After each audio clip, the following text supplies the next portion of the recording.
رسول علیه السلام فرماید هر مسلمانی که لااقل صبح از خواب برمیخیزد 10 بار اعوذ بالله من الشیطان الرجیم، اعوذ بالله من الشیطان الرجیم 10 بار بخوانید. این از طفولیت که ما به زبان در آمدیم، این ما یاد داریم. الحمدلله هر فرد ما یاد دارد.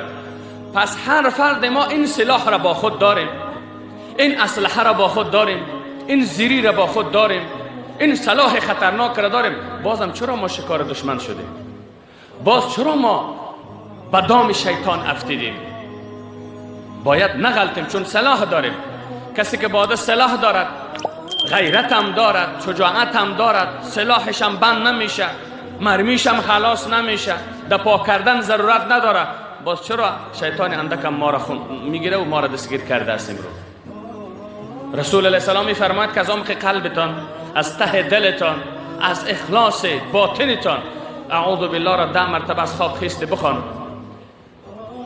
از تماما شر و بدی های شیطان انسی و جنی مأمون و محفوظ میمانی تا بیگاه.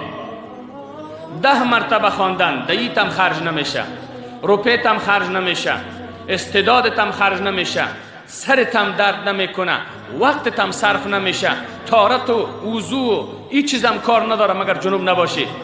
مشکل نداره. چرا نمیخوانیم اعوذ بالله من الشیطان الرجیم؟ همان طور که ما محتاط، ما احتیاط میکنیم، ما متوجه صدای پیام واتساپ و ایمو و وایبر و مسنجر هستیم، ما اون پیام خدا را صبح که میخستیم، همین تق شیطان چالان میشه که دمی شب از 12 بجه شب من واتساپ خاموش کردم که کی پیام کرده. از ما شروع کنیم کلی که با مرقه محتاط هستیم به شیطان. فردا از خواب نخیستیم، ورق نزدیم، اون اسلحه را ماشه نکردیم که ما از خواب بخیزیم اولین فیری را در برابر دشمن باطنی کنیم که شیطان است، که ما را تا دکان بازی نته، دخل دکان به برکت نکنه، بچه‌م را در راه موتر نزنه. همین اعوذ بالله را خوانده از خانه نبرآمدیم. فقط اولین کار کردیم که ما صفحه تلفن را روشن کردیم، چارج تلفن را دیدیم که چند فیصد چارج داره، که امروز پیام های واتساپی در تجارت کار میده. اول خود را محفوظ از شر شیطان بساز، اول اقتصاد با برکت بساز، بعدا صفحه تلفن را باز کن. همان طوری که ما احتیاط و آگاهانه در برابر پیام های موبایل ما حرکت میکنیم، 20% در برابر پیام خدا، در برابر پر کردن شاجورهای مرمی زننده دشمن که شیطان است، ما احتیاط بکنیم. دکانمون برکت است، در زندگیمون برکت است، در تاکسیمون برکت است، در همه چیز برکت میاد. بنان علیه السلام فرمود که شما لااقل 10 مرتبه اعوذ بالله من الشیطان الرجیم را بخوانید تا بیگاه از شر شیطان انسی، جنی، باطنی، دشمن ظاهر و باطن هر کس که است نیت سو با تو داره، الله محفوظ و نگاهتان می‌دارد. حضرت امام فخرالدین رازی در تفسیرش میاره، یک روز یک بزرگوار تبلیغ کرد درباره فضیلت و برکت اعوذ بالله صحبت کرد. گفت که ای ملت و مردم، اعوذ بالله را ورد کنین، ذکر بکنین، بخوانین لااقل 10 بار. این را ذکر بکنین، خدا شما را از شر شیطان جنی که در باطن ما وسوسه میکنه، که جنی میگیم، جن به معنی ندیده، پوت، شیطان نمیبینی ما را وسوسه میکنه. یک شیطان انسی است که انسان ها صورتش انسان است، لیکن حسد، کینه، بخالت، دربدری و دشمنی دارن. اگر اعوذ بالله بخونه اردوش الا در از بین میبرن. بزرگوار در این مطلب تبلیغ کرد. یک کسی از جایش برخاست، گفت من اعوذ بالله نمیخوانم. بازی بزرگوار تبلیغ کرد، در حدیث میاره هر کس که قلبش همیشه میلان به سوی خدا باشه، همیشه به سوی دین و مثل شما مخلصا به جماعت و تبلیغ بوده باشه، 70 شیطان کمش در جان از اون حمله میکنه. یک جوان نیک، یک مسلمان با تقوا، یک آدمی نمازخوان، چی زن چی مرد، اگر متوجه راستی و صداقت و دینداری بوده باشه، 70 عسکر خود ابلیس در جان از روان میکنه، 70 شیطان در جانش میه. این میخواه گمراه کنه، این میخواه به خیالات و وساوس بدبختی خود مبتلا کند. بزرگوار تبلیغ کرد که 70 شیطان در جان یک کسی میه که وسوی دین میره.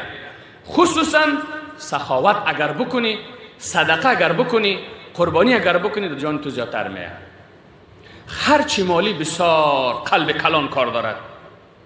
جان نثاری و جان فدایی مالی هر کس نمیتونه. خب این پول بیسایی به رسول گرامی در یک حدیث فرموده که حذر حذر حلو خوانده، یعنی شیر و شکر در سلیمان شما چی نام داره؟ مسئله هفت رنگ، هفت مزه. یک مرچک است نه سلمان در جانش نوشته است، میره خوردن نخوردن بسیار خوشمزه نیست. همون در جانش سلمان نوشته، عکس یک تفلک هم است، پاکستانی است نه. هفت مزه اونمو را که سر شوربا و سر نان و غذا تان پاش بدن سر شله لذت بخش تمام میشه. او زیره داره، اون سیر داره، اون همه مزه ها و طعم های گوناگونی هر چیز را داره، خوشمزه است. دنیا اینمی رقم هفت میوه باری است، مزه میته. هفت میوه را خورده نیده سالای نو خو میکنه مزاری ها، غیر سال نو کسی یک گلدنگ هم به کسی نمیته. خب همی گلدنگابا میگین، گلدنگابا میگه چی میگه؟ میره دیگه وقت هم بکنین، مفید است براتون. خب خاطر نوروز نکنین، ناروا هست. این میره دیگه وقت بکنین، در صحتتان مفید است، در تصفیه خون مفید است. کشمش خوب چیز است بخورین.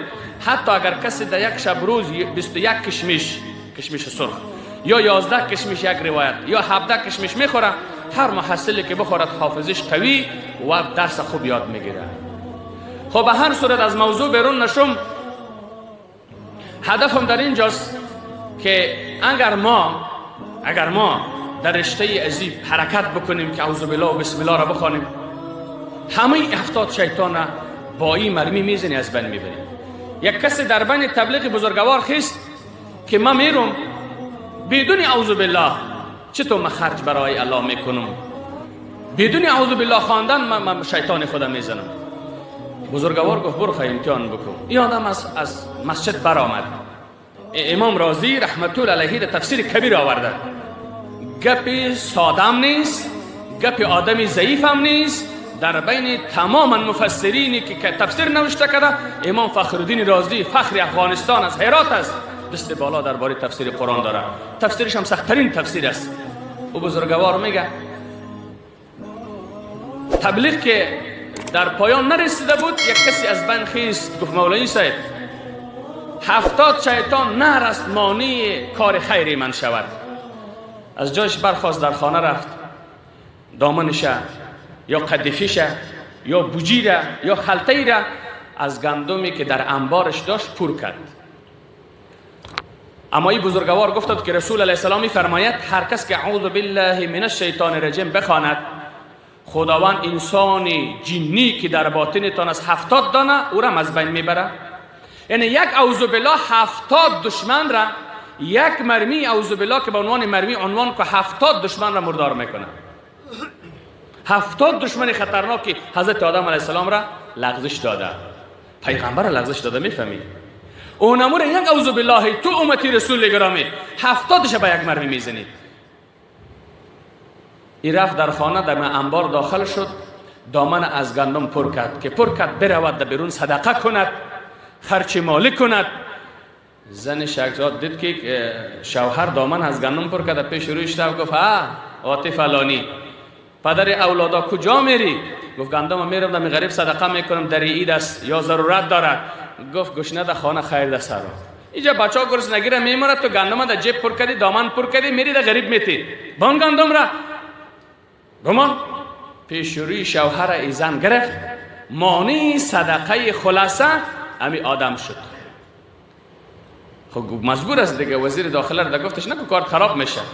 همه ایمان و شما برابرتان گفتم، همه مزدور زن هستین، همه برده زن هستیم، همه غلام زن هستیم، همه خدمتگار زن هستیم. هنوز هم اینا راضی نمیشه، در خیابان ها اعتراض ها میکنه. دور از زنای ما شما مزدورش نیستید. هر کس بالا کنه، اگر مزدوری نمیکرده باشد از زن، اگر بگه خلطه را پر کرده نمی آورده باشد، اگر قربانی نمیکرده باشد، اگر کشمش نخود نآورده باشد، دسترخوان نو نخریده باشد، بگه من. همه ما شما در این برنامه هستیم. زنا باید قدر بداند که وزیر داخله هست. وزیر داخله صلاحیت داره نداره؟ داره نه؟ این وزیر داخله استاد گفت شوهر گفت بچه‌ها گشنگی را میمیرد، وقت تربه گلانی از در اصطلاح تو گندم میبری صدقه میکنی، من هیچ نمیمانم. وا بلا می گران و سر صدا کرد، مردکر از دامنش گندم گرفت، پس در انبار انداخت، رفت که مولوی صاحب تبلیغ خلاص نکرده بود، گفت ای مولوی صاحب، همون سخنی که تو فرمودی اعوذ بالله انس و جن را خنثی میکنه، من اعوذ بالله نخواندم، یک شیطان انسی پیدا شد که زن من است، مرا مانی صدقه شد. صدق رسول صلی الله علیه و سلم. مانی همه برنامه های خیرت شیطان میشه. چه انسی؟ گفتم انسانی که بخیل شد صفت شیطنت را بخور داره، اونمو سیاسر بخالت کرد، حسادت کرد، مانی صدقه شد. اینی میرم صفت شیطنتی میفرماید شریعت خواه. بنان گفت راست میگه، اگر من قبل از اینکه گندم را به دامن به عنوان صدقه میگرفتم اول میخواندم که اعوذ بالله من الشیطان الرجیم، بناهن زن من مانی صدقه نمیشد. خداوند از برکت چرا او زنم شیطان وسوسه کرد. گفت چی میکنی؟ 5 کیلو گندم را در غریب میته، 5 کیلو گندم چند 10 تا نان خو میشه آرد بکنی، 5 تا نان خو میشه، 4 تا نان میشه، 4 نان نه 3 وقت اولادایت میخوره. چی گپ است که در مردم صدقه میکنی؟ این وسوسه را شیطان بزن کرد. زن شیطان انسی بارین به مقابل حضرت شوهرش استاد شد، مانی صدقه شد. اگر اعوذ بالله را میخوان این کار نمیشد. اعوذ بالله من الشیطان الرجیم فضیلت و برکتش همین است که شیطان باطنی و وسوسه کننده تان از بین میبرد، قلبتان مجلا به رحمت و برکت الله میسازد.